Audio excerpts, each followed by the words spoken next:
বিভিন্ন ইস্যুতে বিক্ষোভ ওয়াকআউট করলেও কলকাতা থেকে ইউরোপ সরাসরি বিমান পরিষেবার প্রস্তাবে শাসক বিরোধী একসুর বিধানসভায়। রাজ্যের মন্ত্রী চন্দ্রিমা ভট্টাচার্যর প্রস্তাবে সরাসরি সমর্থন জানিয়েছেন বিরোধী দলনেতা শুভেন্দু অধিকারী।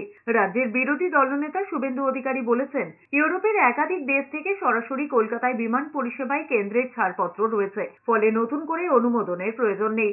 বাসা এবং ওপেন স্কাই এগ্রিমেন্ট রয়েছে। আন্তর্জাতিক বিমান বাড়ানোর জন্য কেন্দ্রের কাছে আবেদন করতে বলে শুভেন্দু অধিকারী বলেছেন, যদি কোনো বাধা আসে তবে তিনি কথা বলবেন। রাজনৈতিক ভেদাভেদ ভুলে প্রস্তাব সমর্থন করায় শুভেন্দু অধিকারীকে ধন্যবাদ জানিয়ে চন্দ্রিমা ভট্টাচার্য বলেছেন, যাতে কলকাতার আন্তর্জাতিক বিমানবন্দর থেকে সোজাসুজি ইউরোপে আমেরিকার বিমান চালানো যায়, তার জন্যই এই প্রস্তাব।